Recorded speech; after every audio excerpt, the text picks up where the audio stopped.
தலைவர் அவர்கள் முதலமைச்சராகவும். தமிழக வெற்றி கழகத்தின் முதல் பொதுக்குழுவில் திமுகவை கடுமையாக சாடிய அக்கட்சியின் தேர்தல் பிரிவு மேலாண்மை பொதுச் செயலாளர் ஆதவ் அர்ஜுனா அதன் கூட்டணி கட்சிகளுக்கு மறைமுகமாக சிக்னல் கொடுத்துள்ளார்.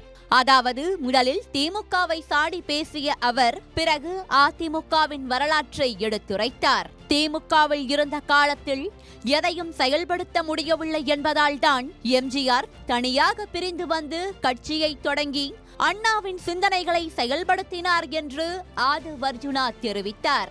இதன் பிறகு 2014ஆம் ஆண்டில் மோடியா லேடியா என்ற முழக்கத்தை முன்னிறுத்தி எப்படி தேர்தலில் ஜெயலலிதா வெற்றி கண்டார் என்பதை பற்றியும் அவர் பேசினார். அதிமுகவின் மறைந்த தலைவர்களுக்கு புகழாரம் சூட்டிய பின்னர் திமுகவின் கூட்டணி கட்சிகளை நோக்கி வண்டியை திருப்பினார் ஆதவ் அர்ஜுனா. முதலாவதாக காங்கிரசுக்காக பேசிய அவர் திருச்சியில் விசிக இந்திய கூட்டணிக்காக வெல்லும் ஜனநாயகம் என்ற கூட்டத்தை நடத்தியது. ஆனால் திமுக ஏன் அதை செய்யவில்லை என கேள்வி எழுப்பினார். ஏன் உடைக்கிறோம் அப்படின்னா 21க்கு அப்புறம் தமிழகத்தில் விசிகே ஒரு இந்தியா அலைன்ஸ் மீட்டிங்கை திருச்சி நடத்தினாங்க, வெல்லும் ஜனநாயகம்னு.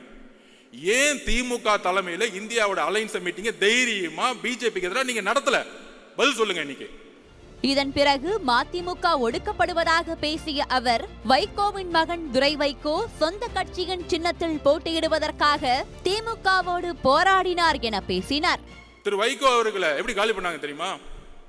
6 தொகுதி கொடுத்துட்டு டிஎம்கே சிம்பிள் நிக்க வச்சுட்டாங்க. இன்னைக்கு வைகோ அவர்களுக்கு சட்டசபையில் மெம்பர்ஸே கிடையாது. கடைசியில் அவருடைய மகன் ஒரு அமைச்சர் முன்னாடி கண் கலங்கி அழுகுறார், நான் சொந்த சிம்பிள் தான் நிற்பேன் அப்படின்னு. இதுதான் உங்களுடைய கூட்டணியுடைய அடக்குமுறை. இதனையடுத்து சிபிஐ சிபிஎம் கட்சிகளின் பெயரை உச்சரித்த ஆதவ் சாம்சங் தொழிலாளர்களின் போராட்டத்தில் கூட்டணி கட்சிகள் இருக்கும் தோழர் சவுந்தரராஜனை கைது செய்கிறது திமுக. ஏன் இதையெல்லாம் எதிர்த்து கேள்வி எழுப்பாமல் இருக்கிறீர்கள் என கேள்வி எழுப்பினார். அதற்கு அப்புறம் நம்ம சிபிஐ சிபிஎம் கம்யூனிஸ்ட் தோழர்கள் என்ன ஒரு அடக்குமுறை. சாம்சங் தொழிலாளர்கள் போராட்டம், அண்ணா சவுந்தரராஜன் அரெஸ்ட் பண்றாங்க. யாரு? கூட்டணி கட்சியில் இருக்கக்கூடிய ஒரு தோழரை அரெஸ்ட் பண்றாங்க. டாஸ்மார்க்ல பூட்டு போடும்போது எஃப்ஐஆர் போடுறாங்க. ஆனா கேட்கறது இல்லை. அதுதான் சிபிஐ தோழர்களிடம் நான் கேட்கிறேன், கம்யூனிஸ்ட் தோழர்களிடம் கேட்கிறேன், ஏன் நீங்கள் குரல் கொடுக்க மாட்டேங்கிறீர்கள்? எதற்காக கேட்டா பிஜேபி வந்துடும். பிஜேபியை மக்கள் தொடை தெரிந்து விட்டார்கள். அதை நாம் நம்புவோம், அதை நாம் நம்புவோம். மக்களுக்கான உண்மையான அதிகாரத்தை உருவாக்கக்கூடிய அரசியலை உருவாக்குவோம். நாங்க ஏன் உங்களை விமர்சிக்க மாட்டேங்கிறோம்னா, நீங்க 40 வருஷமா மக்களுக்காக போராடி போராடி தியாகம் பண்ண தலைவர்களாக நாங்க வந்து உங்களுக்காக பேசிட்டு இருக்கோம்.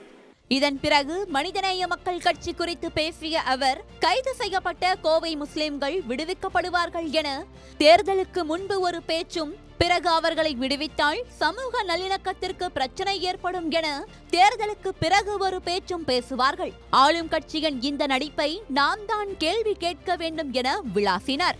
இதனையடுத்து விசிகாவை பற்றியும் திருமாவை பற்றியும் பேசிய ஆதவ் வேங்கை வயலுக்கு ஏன் திருமா அண்ணன் செல்லவில்லை எனவும் அவரை தடுப்பது யார் எனவும் கேள்வி எழுப்பினார். மேலும் திமுகவின் பிரதான கூட்டணி கட்சியான விசிகாவுக்கே இந்த நிலையா எனவும் இது குறித்து நாம் தான் கேள்வி எழுப்ப வேண்டும் எனவும் அவர் தெரிவித்தார். தொடர்ந்து பேசிய அவர் திருமா அண்ணனின் பயணத்தை நாங்கள் இழிவுபடுத்தவில்லை எனவும் இப்படியே இருந்தால் வைகோவுக்கு ஏற்பட்ட நிலைதான் விசிகாவுக்கும் ஏற்படும் எனவும் அவர் மனம் வருந்தி தெரிவித்தார். நம்ம விசிக அண்ணனுக்கு ஒரு கேள்வி, வேங்கவேல் பிரச்சனைக்கு ஏன் திருமாவளவன் போல? யாரு தடுத்து நிப்பாட்டினா? எந்த அதிகார சக்தி தடுத்து நிப்பாட்டினாங்க? எங்களுடைய தலைவர் விகடன் மேடையில் ஒட்டுமொத்த கிராம மக்களையும் அழைத்து அவருடைய பிரச்சனைகளை கேட்டு அவர்களுக்கான மரியாதை கொடுத்த அடுத்த மாதத்தில் காவல்துறை என்ன ஒரு கேவலமான செயல். விகடன் பத்திரிகையில் அவர் பேட்டி கொடுத்திருப்பாங்க. அந்த 3 பேர் கைது செய்தவங்க, நாங்க மழை தண்ணி குடிக்கும் பொழுது கூட எங்களுக்கு இந்த அவமானம் இல்லை, ஆனால் நாங்கள் தான் அந்த தண்ணியை கலந்தோன்னு சொல்லக்கூடிய அவமானம், நாங்க தற்கொலையே பண்ணிக்கலாம்னு சொல்லக்கூடிய வேதனையை அந்த பேட்டியில் நம்ம பார்த்தோம். உடனே ஒரு கேள்வி, நீங்க வேங்கவேல் போல போவாரு, சொல்யூஷன் கொடுக்க போவாரு, உங்களை மாதிரி கேமரால பார்த்துட்டு கட்டி பிடிச்சிட்டு போக வரல. நிரந்தர முடிவு என்ன? இந்த பிரச்சனைக்கு நிரந்தர முடிவு என்ன? நிரந்தர முடிவு, அங்க இருக்க அரசியல் அதிகார சக்தியை கைது செய்யணும், இதுக்கான காரணமானவர்களை. அப்ப தலித் பிரச்சனைகள் எவ்வளவு பிரச்சனைகள் இங்க போயிட்டு இருக்கு. கொடி ஏத்த முடியல, ஒவ்வொரு நாளும் ஒவ்வொரு பிரச்சனை. பொருளாதாரம் வந்துச்சுன்னா மலத்தை கலக்கிறது, படிச்சா வாயில வெட்டுறது, பைக் ஓட்டினா கையை வெட்டுறது, காவல்துறை வேடிக்கை பார்த்துட்டு இருக்கோம். இதுக்கு எல்லாம் காரணம் உள்துறை அமைச்சர். கூட்டணி கட்சி தயவு செய்து பேசுங்க. உங்களுடைய மேஜர் பார்ட்னர் விசிக்கு ஏன் அமைதியாக்கப்படுது? அண்ணா, உங்கள் மீது எங்களுக்கு மரியாதை இருக்கிறது. நீங்கள் தான் 40 வருடமாக குரல் கொடுத்தீர்கள். இன்றைக்கு நாங்கள் குரல் கொடுத்துக் கொண்டு இருக்கிறோம். உங்களுடைய உழைப்பையும் உங்களுடைய பயணத்தையும் நாங்கள் இழிவுபடுத்தவில்லை. ஆனால் திமுக என்கின்ற ஒரு கட்சி உங்களை ஒட்டுமொத்தமாக வைகோ அவர்களை எப்படி கூட இருந்தே கட்சியை க்ளோஸ் பண்ணாங்களோ அதே மாதிரி விசிகேவை நீ க்ளோஸ் பண்ண வச்சிட்டு இருக்காங்க. எப்படி மோதி கூட சேரவங்க எல்லாம் காலி பண்ணுவாரோ அதே தான் எக்ஸாம்பிள் இவர் தான்.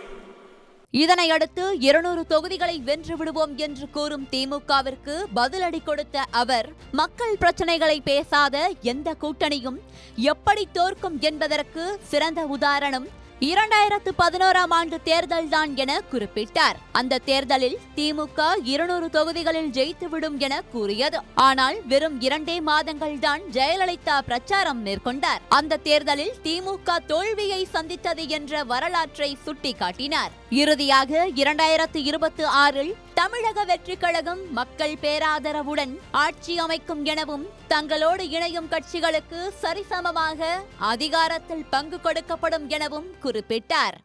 2026 தமிழக வெற்றி கழகம் மிக பெற அளவில் மக்கள் பேராதரவுடன் ஆட்சி அமைத்து தலைவர் அவர்கள் முதலமைச்சராகவும் நம்மளுடைய இணைந்து வரக்கூடிய கட்சிகள் ஆட்சி அதிகாரத்தில் சரிசமமான ஒரு புதிய அரசியலை உருவாக்கி அதற்கான பயண திட்டத்தை உருவாக்கி ஒரு புதிய வரலாறு உருவாகப் போகிறது. அந்த வரலாற்று நிகழ்வில் நாம் தான் இணைந்து உருவாக்கப் போகிறோம்.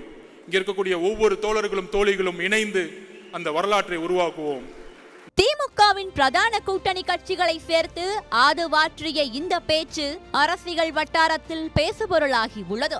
இது திமுகவின் கூட்டணி கட்சிகளுக்கு தாவேகா தரும் சிக்னல் தான் எனவும் தனித்து களம் காணும் எண்ணத்தில் தாவேகா இல்லை எனவும் அரசியல் விமர்சகர்கள் கருத்து தெரிவித்து வருகின்றனர்.